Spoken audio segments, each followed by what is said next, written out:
nuevamente por acá para que tú y yo juntos estudiemos hoy el tema titulado ¿Quién es Dios? Como siempre en la santa palabra de Dios. Por eso te animo que tomes tu Biblia para que estudiemos este interesantísimo tema. Pero antes vamos a orar. Gracias, Señor, por tu palabra. Derrama, Señor, tu Espíritu Santo sobre nosotros para que podamos entender cómo eres, quién eres y cuánto nos amas. Ayúdanos, guíanos en este estudio, en el nombre de Jesús. Amén. Te cuento que en días anteriores escuché un dirigente religioso decir que Jesús vino a abolir los mandamientos de Dios, que dio otros mandamientos. Y eso produjo en mí tristeza de saber que personas que dirigen la obra de Dios pueden pensar de tal manera, ya que tú y yo vamos a conocer en el día de hoy que Dios el Padre, Jesús y el Espíritu Santo son uno en propósito. Por eso te animo que estés hasta el final ahí. Vamos a estudiar. La primera pregunta dice, ¿cuántos dioses hay? Efesios 4:6 tiene la respuesta.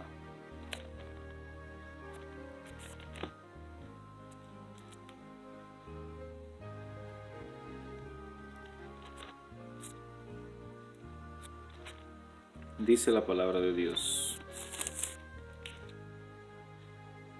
Un Dios y Padre de todos, que está sobre todos, por todos y en todos. ¿Cuántos dioses? Conforme a la Biblia hay un solo Dios. Sin embargo, es bueno que el día de hoy conozcamos cuál es la naturaleza de Dios. Juan 4:24 tiene la respuesta.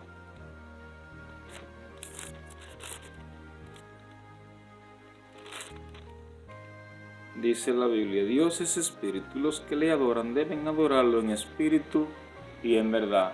Entonces la naturaleza de Dios es espíritu. Por eso, para que tú y yo podamos entender a Dios, podamos estar de acuerdo a la voluntad de Dios, debemos ser espirituales, no carnales. O sea, no debemos dejarnos llevar por nuestros impulsos y deseos, sino andar en novedad del espíritu conforme a la voluntad de Dios. La siguiente pregunta dice, ¿cómo está compuesta la Trinidad? La respuesta en 2 Corintios 13:13.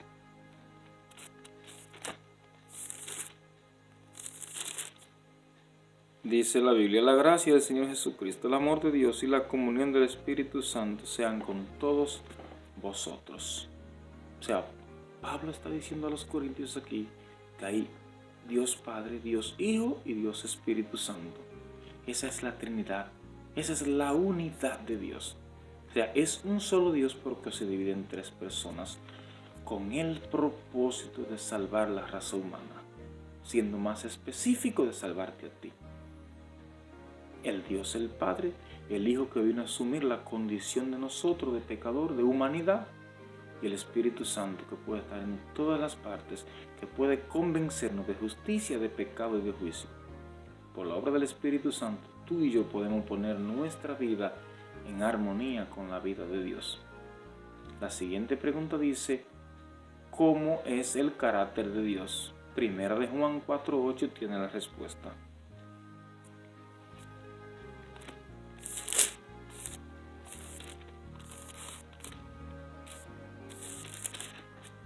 Dice la Biblia, el que no ama no conoce a Dios porque Dios es amor.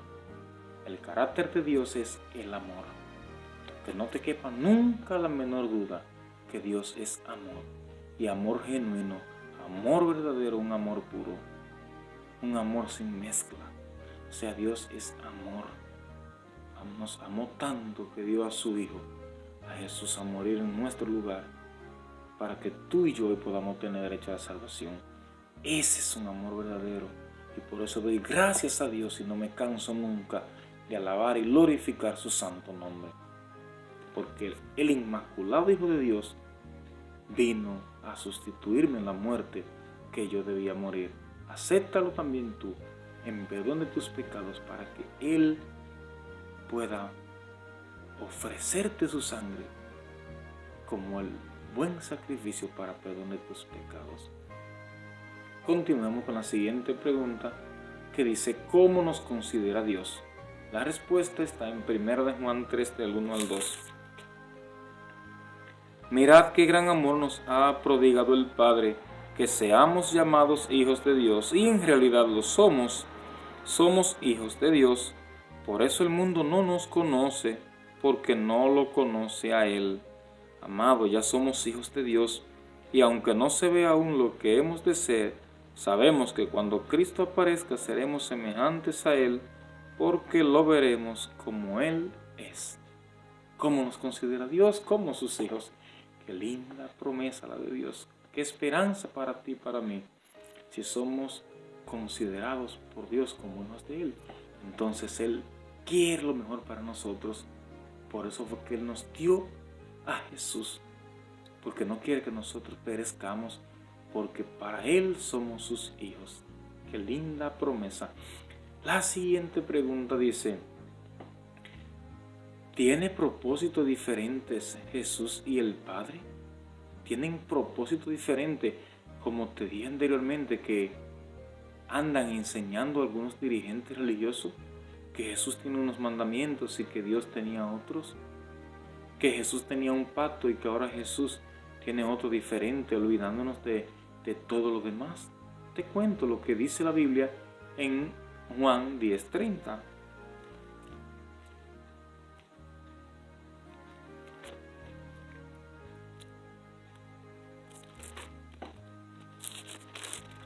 Dice la palabra de Dios: yo y el Padre somos uno. ¿Quién dijo eso? Jesús. Recuerda que en los evangelios se habla en la primera persona, la vida de Jesús. Cuando dice yo y el Padre somos uno, Jesús lo estaba diciendo. Y si son uno, significa que es la misma persona. Así que es importante que podamos entender esto. Vamos a verlo un poquito más claro con la siguiente cita que se encuentra en Juan 14 del 7 al 11.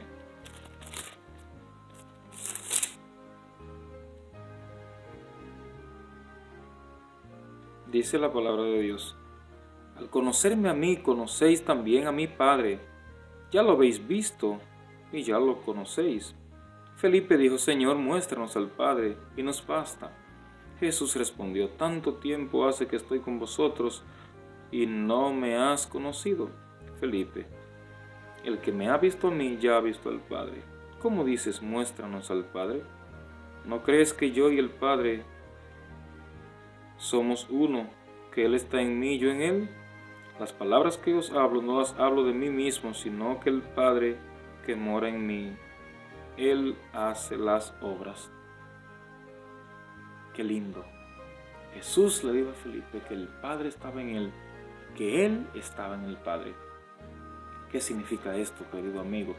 En la Biblia, que encontramos la voluntad de Dios desde la primera etapa hasta la última, nosotros podemos conocer, si somos obedientes, de que la voluntad de Dios, que tú y yo le conozcamos, que ha hecho todo para que tú y yo podamos alcanzar la salvación que es en Jesús. Entonces, para esto, para cumplir el propósito, el Padre quiso, en otras palabras, como dividirse en tres, siendo uno. Lo vimos ya anteriormente, que es un solo Dios, pero adoptó la forma de hijo, de humano. Quiso nacer de una mujer para poder entendernos, para vivir como nosotros, para poder ayudarnos, para poder comprendernos. Luego que Jesús parte del cielo, dice: enviaré otro consolador. ¿A quién? Al Espíritu Santo. Y dijo que nos conviene. ¿Por qué nos conviene? Porque cuando Jesús estaba en un lugar no podía estar en otro al mismo tiempo, porque estaba en forma de humano. Sin embargo, el Espíritu Santo, el Espíritu de Dios, puede estar en todos los lugares al mismo tiempo. Y también es Dios el Espíritu Santo. No es una fuerza mayor, no es un poder sobrenatural. El Espíritu de Dios es una persona. Es Dios en espíritu. Así que es un solo Dios dividido en tres: Padre, Hijo, Espíritu Santo, con el propósito de que tú y yo seamos salvos. Entonces, no es verdad que Jesús tenía unos mandamientos, que Dios tenía otro. No es verdad que Jesús haya venido a abolir los mandamientos de Dios, porque Él lo confirmó en Mateo 5, 17 y 18. Recuérdalo cuando estudiamos la ley. lo que Jesús hace es magnificar la ley. Encontramos en algunos evangelios que Jesús mencionó algunos mandamientos, pero no descartando los anteriores. Te cuento un poquito más. Cuando el Señor le dio por escrita las leyes al pueblo de Israel, en 2 tablas de piedra se las dio. En una tabla estaban los mandamientos que tienen que ver con la relación del hombre con Dios, y en otra los mandamientos que tienen que ver de la relación del hombre con los hombres. Los primeros 4 mandamientos estaban en la primera tabla. Dice el primero: no tendrás otro Dios fuera de mí, no te hagan imágenes de ellos ni ninguna cosa, no profanes el nombre de tu Dios, porque no dará por inocente Dios al que tome su nombre en vano. Y el cuarto dice: acuérdate del día de reposo para santificarlo y dedícamelo, eso dijo el Señor. Al Jesús decirle a los discípulos: amarás al Señor sobre todas las cosas, o con todo tu corazón, en toda tu alma, en toda tu mente, estaba refiriéndose a los primeros 4 mandamientos. Y al decirle Jesús: amarás a tu prójimo como a ti mismo, se estaba refiriendo a la otra tabla, a los 6 mandamientos, que tiene que ver con nosotros honrar a nuestros padres, a no robarle al vecino, a que podamos nosotros tampoco matarlo ni codiciar sus bienes. O sea, en otras palabras, están los 10 mandamientos resumidos en estos 2. Jesús no abolió la ley, no abolió los mandamientos, porque Él es uno con el Padre en un solo propósito: salvarnos a ti y a mí. Es difícil para mí explicarte todo esto en tan corto tiempo de un pequeño video, pero si me dejas tus preguntas podremos ampliar los temas. Recuérdalo, estamos a la disposición de, con la palabra de Dios, poder contestar tus inquietudes, porque es para que podamos crecer juntos en la gracia del Padre. La siguiente pregunta dice: ¿en qué consiste el nuevo pacto? Porque la Biblia sí habla de un nuevo pacto, del cual Jesús es mediador. He seleccionado algunas citas para mostrártelo. Aunque el libro de Hebreos nos habla del nuevo pacto, muchas páginas, con algunas citas te voy a mostrar lo que el Señor quiere que tú y yo podamos comprender. Vamos a leer Hebreos 9:15 en esta ocasión.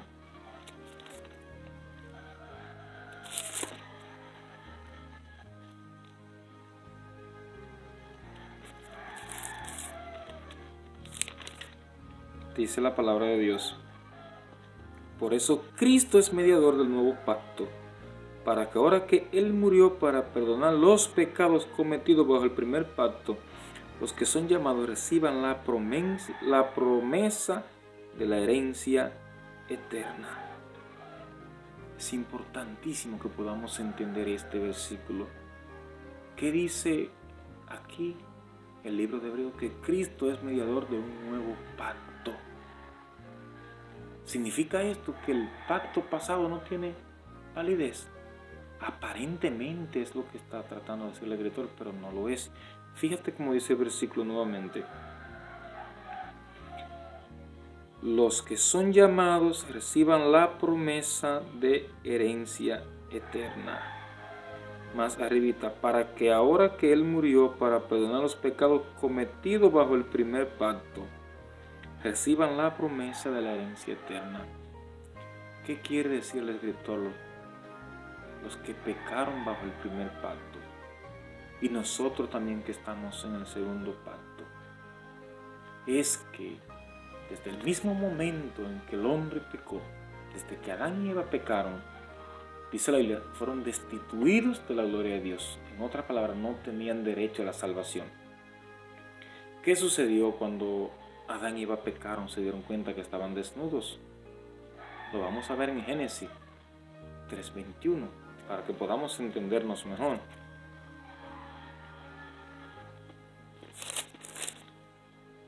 Dice la palabra de Dios: y Dios el Señor hizo al hombre y a su esposa túnicas de pieles y los vistió.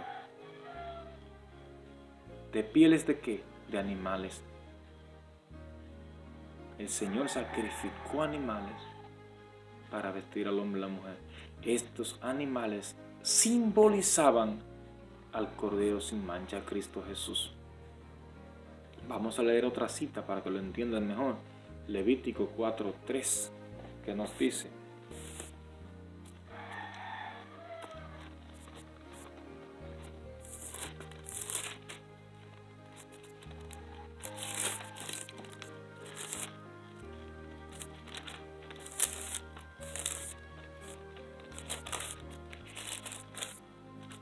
Dice la Biblia, si el que ha pecado y ha traído culpa sobre el pueblo es el sumo sacerdote ungido, ofrecerá al Señor como expiación por su pecado un becerro sin defecto.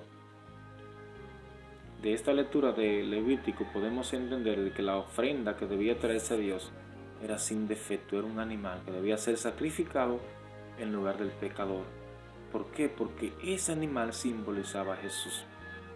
Cuando habla el Nuevo Testamento, el libro de Hebreos, el apóstol Pablo de un mejor pacto, se refiere a que nosotros no tenemos que sacrificar animales para que cargue por nuestra culpa, porque ya el verdadero Cordero Jesús vino y dio su sangre en nuestro lugar. Por eso Él es mediador de un nuevo pacto, como leímos, porque ahora en su sangre nosotros somos perdonados. En el antiguo pacto, cuando una gente pecaba, sacrificaba un animal inocente, representando a Jesús que es inocente y que era sin defecto, como Jesús fue sin defecto, simbolizando la venida de Cristo, que vendría a nuestro lugar. Pero ahora que Él vino ya, no tenemos que sacrificar más animales. A ese pacto se refiere la Biblia cuando dice que ya no estamos en el viejo pacto. Algunas personas tienden a confundirse porque cuando el Señor concertó el pacto con su pueblo, algunos le llaman el pacto del Sinaí, el Señor les dio a Moisés tanto la ley de Dios en tablas de piedra como las leyes concernientes al orden del culto, la ley concerniente al perdón de los pecados, como leímos ahora mismo, y las leyes concernientes a la salud. Entonces eran diferentes leyes. La diferencia es que esas leyes que Dios le dio, con excepción de la ley de Dios, eran hasta la venida del Mesías, porque lo representaban, lo simbolizaban. Todas fueron dadas en el Sinaí. Por eso cuando en algún lugar se mienta la ley del Sinaí, hay que estar bien atento a lo que está diciendo el apóstol, a lo que dice el libro de Hebreos, si se está refiriendo a la ley de Dios o a otra de las leyes. Otra ley también era la ley de la circuncisión. Para hacerse judío había que circuncidarse. Eso también era hasta la venida de Jesús. Pero la ley de Dios es eterna. Espero que haya podido entender este punto, porque es de vida o muerte que podamos entenderlo. En el Sinaí se dieron todas las leyes, pero la ley de Dios, que también fue el Sinaí, es eterna por las edades. Las otras leyes eran para ayudar al pueblo de Israel hasta que el Mesías viniera a darle su fin, su cumplimiento. Esperamos con la ayuda de Dios de que este tema haya sido para crecimiento espiritual de todos. Te adelanto que para la próxima semana estaremos estudiando el tema titulado La organización de la iglesia, para que pueda conocer cómo el Señor dejó organizada la iglesia, que nos ayuda en el caminar por esta vida hasta que lleguemos a encontrarnos con nuestro Dios. Si aún no te has suscrito a mi canal, te animo a que lo hagas, que compartas para que otros también conozcan. Activa la campana para que reciba las notificaciones y presiona sobre el logo de mi canal, la Biblia que está abierta ahí debajo, para que vea los videos anteriores. Vamos a orar. Gracias, Señor, por tu palabra. Suplicamos, Señor, que tu Espíritu Santo pueda producir los cambios necesarios en nuestras vidas para que podamos entender cuál es tu eterno propósito. Dios, suplico por cada vida que está presente en este mensaje, para que le suplan sus necesidades, pero sobre todo, Señor, las necesidades espirituales, el deseo del conocimiento que viene de ti. Oh Señor, guíanos, acompáñanos cada día, en el nombre de Jesús. Amén. Recordándote que soy Antonio Regalado y que hoy, como siempre, deseo que el eterno Dios Todopoderoso te bendiga a ti y a tu linda familia.